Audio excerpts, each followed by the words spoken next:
Baik, selamat malam Ibu. Ya Bu, sebelumnya terima kasih Bu kepada Ibu yang sudah bersedia untuk saya wawancarai pada hari ini. Izinkan saya memperkenalkan diri dulu Bu. Perkenalkan, nama saya Asmar Filemon dari Prodi Pendidikan Ekonomi Universitas Sriwijaya. Nah, adapun wawancara ini tujuannya untuk memenuhi tugas ujian akhir semester pada mata kuliah perkembangan peserta didik. Nah, dosen pengampu saya ada Bapak Dr. Handes Iqbal Barlian MPD dan Ibu Dewi Pratita SPD MPD. Ibu sudah cukup lama ya sebagai guru, sudah 12 tahun. Dan pastinya selama 12 tahun ini sangat banyak sekali pengalaman yang sudah Ibu rasakan sebagai guru. Apalagi sebagai guru SD tentunya, karena SD ini biasanya lebih kompleks murid-muridnya.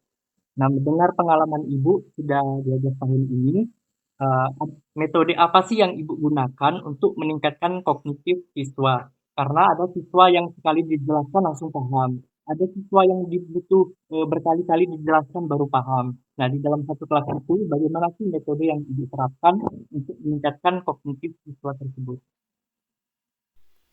Di sini narasumber menjelaskan bahwa berdasarkan pengalamannya, setidaknya ada dua cara yang diterapkan untuk meningkatkan kognitif peserta didik di tengah tingkat kognitif peserta didik yang beragam.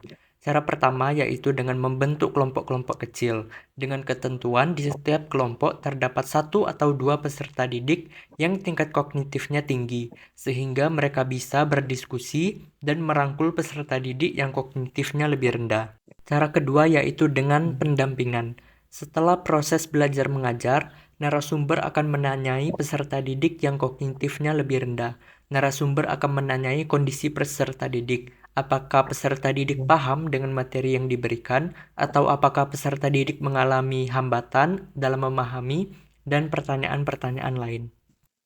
Dan yang paling penting adalah terus menjalin komunikasi antara guru dan peserta didik. Oke, baik. Terima kasih, Bu. Jadi melalui beberapa pendekatan gitu ya, Bu, yang terutama komunikasi. Nah, selanjutnya bagaimana sih, Bu, cara Ibu untuk meningkatkan motivasi siswa pada saat pelajaran? Narasumber menjelaskan bahwa cara meningkatkan motivasi yang pertama bisa dengan menceritakan pengalaman yang narasumber alami. Misalnya ceritakan bagaimana perjuangan semasa kuliah, atau ceritakan pengalaman mendapat beasiswa, dan pengalaman-pengalaman lainnya. Cara kedua yaitu dengan menggunakan media canggih berupa penayangan video-video inspiratif yang akan mendorong motivasi peserta didik. Oke, baik. Terima kasih, Bu. Kemudian selanjutnya ini tentang eh, kepribadian atau tentang sosial emosional peserta didik. Jadi di dalam kelas tentunya ada siswa yang cerewet, ada siswa yang suka marah-marah, ada siswa yang malu-malu, ada siswa yang rajin dan sebagainya. Nah, tidak menutup kemungkinan akan terjadi konflik di dalam kelas, apalagi pada siswa SD. Biasanya begitu banyak sekali tingkah laku mereka yang membuat kita sebagai guru tuh gimana cara mengatasinya? Jadi Ibu sebagai guru, bagaimana cara Ibu untuk mengatasi konflik yang terjadi di dalam kelas yang terkait emosional peserta didik? Cara narasumber untuk menyelesaikan konflik yang terjadi di dalam kelas yaitu dengan melakukan komunikasi yang intens. Narasumber akan menanyai dan mendengar setiap penjelasan tentang penyebab konflik itu terjadi. Di sini narasumber berusaha menjadi pendengar yang baik. Narasumber akan mendengarkan dari berbagai sudut pandang siswa. Dalam artian bukan hanya satu siswa saja yang didengar, tetapi semua siswa didengar. Oke, baik Ibu. Selanjutnya ini masih berkaitan dengan karakter, dengan emosi. Nah, yang kali ini yaitu tentang tingkah laku siswa. Jadi bagaimana sih cara Ibu membentuk tingkah laku siswa seperti yang kita mau? Tentunya kita mau siswa itu baik, sopan terhadap guru, sopan terhadap teman dan lain-lainnya. Jadi bagaimana sih Bu cara membentuk karakter atau tingkah laku yang baik itu Bu? Narasumber menjelaskan bahwa membentuk moral peserta didik bukanlah hal yang mudah. Butuh proses yang panjang untuk bisa membentuk moral peserta didik. Namun, bisa ditempuh berbagai macam cara-cara yang sederhana. Dimulai dari pengajar atau guru itu sendiri. Misalnya, menggunakan afirmasi positif untuk menyapa siswa. Misalnya, selamat pagi Ria cantik, atau selamat pagi Dono ganteng, dan selamat pagi anak-anak kesayangan ibu, dan berbagai macam kata-kata afirmasi positif lainnya.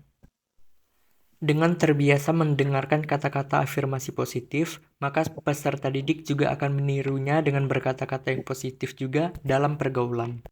Selain itu, pendidikan moral juga harus diajarkan dalam setiap materi pelajaran, bukan hanya pada materi pendidikan kewarganegaraan atau pendidikan Pancasila saja. Pendidikan moral ini bisa diajarkan di saat materi matematika atau IPS atau agama, penjaskes, dan di setiap materi. Narasumber menceritakan pengalamannya semasa menjadi kepala sekolah, yaitu dengan cara mengeluarkan aturan bahwa siswa harus membuang sampah pada tempatnya. Jadi, ketika pulang dari sekolah, siswa diwajibkan untuk membawa setidaknya satu sampah untuk dibuang pada tempatnya. Dan hasilnya, dampaknya, bahwa lingkungan sekolah menjadi lebih bersih. Hal ini akan membentuk moral peserta didik, di mana peserta didik bukan hanya terbiasa membuang sampah pada tempatnya pada lingkungan sekolah saja, tetapi juga pada lingkungan masyarakat. Oke, baik. Terima kasih kepada Ibu Yuni yang sudah memberikan begitu banyak sekali pengalaman selama mengajar di SD Pelita Kasih, Curug. Dan dari yang saya tangkap, Ibu eh, begitu pentingnya komunikasi dalam dalam kegiatan belajar dan pembelajaran. Guru bukan hanya sebagai pengajar, siswa bukan hanya pendengar, tetapi ada bonding atau ada ikatan antara guru dan siswa, begitu juga guru dan wali murid. Demikian saja Bu wawancara malam hari ini. Saya ucapkan terima kasih Bu atas kesediaannya untuk saya wawancarai. Baik, dari wawancara yang telah saya lakukan, dapat kita tarik kesimpulan jika narasumber menggunakan teori konstruktivisme dalam kegiatan belajar mengajar, di mana guru menceritakan pengalamannya kepada siswa agar siswa termotivasi dan akan belajar lebih giat lagi. Adapun poin-poin penting yang disampaikan dalam wawancara ini, yaitu begitu pentingnya komunikasi dalam pendekatan terhadap siswa. Guru harus menjadi pendengar yang baik terhadap siswa dan juga perlunya ikatan batin dan emosional yang kuat antara guru dan siswa agar terjalin hubungan yang baik antara guru dan siswa. Adapun video ini dibuat agar guru di masa depan bisa menerapkan dan mengembangkan apa yang sudah narasumber lakukan dan apa yang sudah narasumber ceritakan. Dan juga untuk wali murid ini bisa ditingkatkan kesadarannya bahwa setiap siswa, setiap anak memiliki tingkat kognitif, memiliki emosional, dan memiliki moral yang berbeda-beda. Jadi, sebagai wali murid harus sadar akan hal ini. Dan wali murid juga bisa bekerja sama dengan guru untuk mengatasi konflik yang terjadi di dalam kelas. Demikianlah video ini saya buat. Kiranya video ini bisa bermanfaat untuk kita semua. Jika ada kesalahan, saya mohon maaf. Saya akhiri. Assalamualaikum warahmatullahi wabarakatuh.